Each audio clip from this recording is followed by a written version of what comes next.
This is Ken Lightburn. I'm president of Nature's Approved and Assured Organics, and recently I received a rather remarkable article about Alzheimer's written by Dr. Mary Newport. And today I'm in her home interviewing Dr. Newport and her husband Steve, and trying to get some understanding of the remarkable results she achieved in the partial reversal of Alzheimer's using coconut oil. Dr. Newport, could you give us some of the history behind this achievement? Yes. Well, Steve and I grew up in Cincinnati. We've been married for 37 years. And Steve has functioned as an accountant and bookkeeper for my practice for many years, working from home, taking care of our children. And he was doing quite well with that until about 2001, 2002, when he began having trouble with some of the more complex parts of his accounting, difficulty doing payroll and annual tax returns, and that type of thing became very difficult for him. But at that point, I thought, well, maybe our practice had just gotten a little bit more complicated. However, when he began having problems remembering if he'd been to the bank and the post office on a given day, I knew that that was not normal.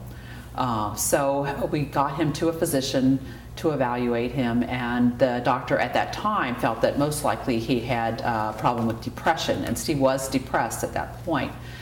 Tried antidepressants, but we continued to see him worsen over time, and right around 2003, we moved from Dunedin in Florida to Spring Hill. I was opening up a new neonatal intensive care unit here. Steve had great difficulty learning this very small town, which has very few north, south, east, west arteries. He had never had a problem with that before. He could always follow a map, but he had considerable difficulty with that. And he also started spending many hours out in his garage looking for something. At the beginning of the day, he would decide he needed to find like a hitch for his truck, and when I would come home in the evening, he would still be looking for it. And what age was he when this happened? At this point, he would have been about 53. So this is early onset Alzheimer's? It's early onset. Under age 65 is considered early onset Alzheimer's disease. Right. So we got him to a neurologist at that point. I called our local Alzheimer family organization to get a recommendation, and we saw a neurologist, and he did a complete evaluation on Steve, including an MRI, which was actually normal at that time.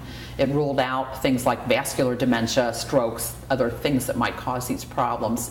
And some blood work, but one of the tests that he did at that point was called the mini mental status exam, and this is a 30-point test. It tests for very common items related to memory, your location, orientation in time, those types of things, following instructions, writing out a full sentence, those types of things are on the test. And a perfect score is 30, and Steve scored only a 23 at that time. Well, you and I and the average person would score 30. These are not difficult questions.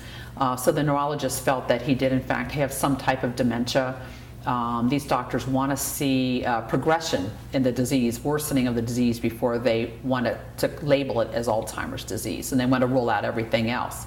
So he continued to evaluate Steve periodically, about every 6 months, and about a year after the first visit, he did feel that Steve was worsening. So he put him on a medication for Alzheimer's called Aricept, and then over the next year, with continued worsening, he put him on an additional drug called Namenda. Both of these have to do with allowing more of the neurotransmitter, which is the chemicals that allow the neurons to communicate, making those more available. Right. We did see worsening, and the summer of 2007. You mean under the drugs? He was still worsening? Even in spite of the drugs. He was these still drugs, right. Basically their claim is that they will hopefully slow down the progress of the disease. They don't result in improvement. Right. So he did, in fact, continue to progress. And the summer of, in August of 2007, I had a particularly busy month in the newborn ICU. I was getting home late every evening, and he had a 3-week period during which this was happening, and I noticed that he was getting rather thin. He had always been able to cook for himself, get himself food when I was gone. Had not been a problem, but I got him on the scale and he had lost 10 pounds over a period of about 3 weeks. Wow. So I realized, when I would come home from work, I would ask him, have you gotten anything to eat? And he would say, oh, yeah, no, I'm fine. No, I'm not hungry. And so I assumed he'd gotten dinner, but, I hadn't. I started looking for evidence. I couldn't find any evidence that he was getting something to eat. So at that point, I felt that he was getting considerably worse. And we did see continued worsening over the next few months into early 2008. He developed a much more significant tremor. He had more and more difficulty finding words and putting words together. His personality was evaporating, and that's something that you see with Alzheimer's disease. There was much less smiling, much less interaction. When we would talk to each other, we were on a different wavelength. His answers weren't really appropriate, to the conversation that we were having. So this was all very distressing. So, going into the spring, things were looking a little hopeless, and I was always keeping my eyes open for clinical trials, new drugs. Our hope had always been that these other medications would slow it down enough that when the right drug came along, that Steve would still be there to, it would be available to him, that he could respond to it. So in May of 2008, there were ads in the paper for a couple of clinical trials.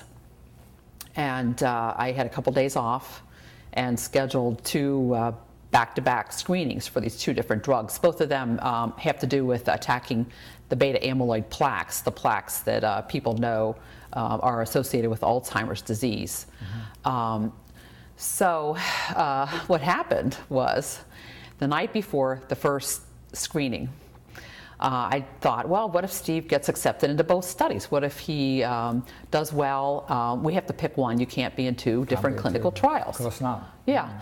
So I decided to do some internet research, looking at the 2 drugs closely, the risks and the benefits. And it just so happened that I came across one of them in a press release with another treatment that was coming along that actually showed improvement in the cognition or the memory of people that have Alzheimer's disease. And you never see that. You never see that associated at this point with an Alzheimer's drug. So I was extremely curious and wanted to learn more about it. Mm-hmm. So I continued doing research, and I found a patent application for this particular product. They went into detail about Alzheimer's disease and what's known about it. And one of the things they discussed at length was a problem that they now know about Alzheimer's disease. They call it diabetes of the brain or brain starvation. And what they have learned is that there are certain areas of the brain associated with Alzheimer's that have difficulty getting glucose into the cells. Right. And glucose or sugar is the very basic energy that we all use, for most of the time for all of the cells in our bodies. And what happens with Alzheimer's is that there's something going on with the insulin receptors. You need insulin to get glucose into a cell, and you need insulin receptors to act normally for that to happen too. Mm-hmm. And there's a problem with those receptors, and glucose cannot get into the cell. Mm-hmm. So the cells start dying off, and they think this happens at least 10 or 20 years before you start seeing symptoms. People that are headed for Alzheimer's with perhaps a genetic disposition could be on the downward path for 10 to 20 years? 10 to 20 years. It could be even longer. They've even seen terrible. In their 30s, they've looked at PET scans of people that have a certain genetic profile, and that they see decreased metabolism of glucose even at that point in some of these people.